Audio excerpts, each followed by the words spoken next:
সালামু আলাইকুম ও রাহমাতুল্লাহি ওয়া বারাকাতুহু। চোখের যত ইনজেকশন, আমাদের অনেক রোগীদের কোশ্চেন থাকে চোখের মধ্যে ইনজেকশন তো ভয়াবহ একটা ব্যাপার, কিন্তু এমনও হয় যে আমরা প্রতিদিন 2, 4, 5, 10টা ইনজেকশন চোখে দিয়ে থাকি। এই ইনজেকশন দুই ধরনের হতে পারে। কিছু ইনজেকশন আমরা চোখের ভিতরে দিই, আবার কিছু ইনজেকশন আমরা চোখের বাইরে দিই। চোখের বাইরে কি কি কারণে আমরা ইনজেকশন দিয়ে থাকি? একটা রোগ আছে যার নাম হলো ইউভেইটিস। অ্যান্টি ইউভেইটিস এর ফলে চোখের আইরিস আর লেন্স দুটো একসাথে লেগে যায়, তখন এই টার্মটাকে বলে অ্যান্টেরিয়র সাইনেকিয়া। এই জোড়াটা, এই লাগানোটা ছুটানোর জন্য তখন আমরা চোখে এক ধরনের ইনজেকশন দেই, স্টেরয়েড ইনজেকশন। আবার যদি পোস্টেরিয়র ইউভেইটিস হয়, সেই ক্ষেত্রে আমরা পোস্টেরিয়র সাবটেনর ইনজেকশন দেই, সেটাও স্টেরয়েড ইনজেকশন। আবার বাচ্চাদের ক্ষেত্রে একটা মারাত্মক অ্যালার্জি আছে যেটাকে বলে ভার্নাল কেরাটোকনজাংটিভাইটিস। সেই ক্ষেত্রে যখন আপেলের মতো এরকম গোটার মতো হয়, সেগুলো কমানোর জন্য আমরা চোখের পাতার নিচে এক ধরনের ইনজেকশন দেই, যেটাকে বলে সুপ্রাটার্সাল ইনজেকশন। তো এইভাবে আমরা চোখের বাইরেও কিছু ইনজেকশন দিয়ে থাকি। এছাড়া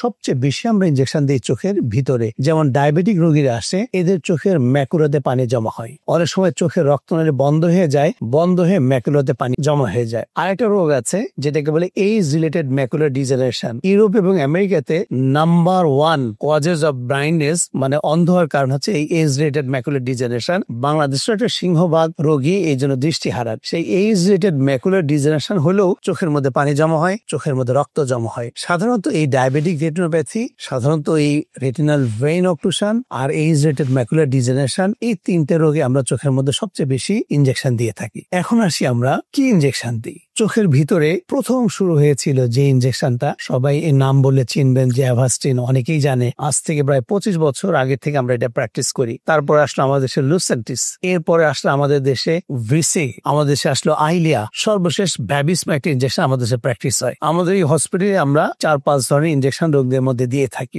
এছাড়াও অনেক সময় দেখা যায় যে এই সমস্ত ইনজেকশন দিলেও অনেক সময় চোখের ভিতরে পানিগুলো কমে না, তখন আমরা তাদেরকে এক ধরনের বিশেষ ইনজেকশন আমরা দেই, যে ইনজেকশন গুলো প্রায় 6 মাস চোখের মধ্যে কাজ করে। এই যে ইনজেকশন গুলোর কথা বললাম, এই ইনজেকশন গুলোকে একসাথে বলা হয় অ্যান্টিভিজেম। এছাড়াও আমরা এক ধরনের বিশেষ ইনজেকশন চোখের মধ্যে দিয়ে থাকি, যে ইনজেকশন গুলো সাধারণত 6 মাস কাজ করে। এটা হচ্ছে আমাদের শেষ হাতিয়ার হিসেবে আমরা ইনজেকশনটা ব্যবহার করি এই উপরোক্ত রোগের ক্ষেত্রে। সেটার নাম হচ্ছে অজুডেক্স ইমপ্ল্যান্ট। তো এইভাবে আমরা চোখের মধ্যে বিভিন্ন ইনজেকশন দিয়ে আমরা রোগীদের চিকিৎসা দিয়ে থাকি।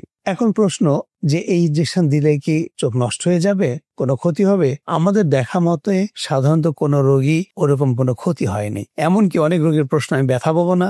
অনেক কিছু রোগী আমরা যখন ইনজেকশন দেই, তখন রোগী জিজ্ঞেস করে, স্যার কখন ইনজেকশন দিবেন? ততক্ষণ ইনজেকশন দেওয়া শেষ হয়ে গেছে। আবার কোনো ক্ষেত্রে রোগীরা বলে, হয়তো আমি একটু পিঁপড়া কামড়ের মধ্যে বুঝতে পেরেছি। ইনজেকশনের পরে জাস্ট আমরা একটা অ্যান্টিবায়োটিক ড্রপ দিয়ে রাখি কয়েকদিন, আর সবকিছু ভালো। তো এই হচ্ছে চোখের মধ্যকার বিভিন্ন ধরনের ইনজেকশন, যেগুলো দিয়ে আমরা চোখের চিকিৎসা করে থাকি। আশা করি আমরা চোখের যত ইনজেকশন, এ ব্যাপারে আমাদের কিছুটা ধারণা হয়েছে। পরবর্তী এপিসোডে আমরা নতুন কিছু নিয়ে আসবো ইনশাআল্লাহ।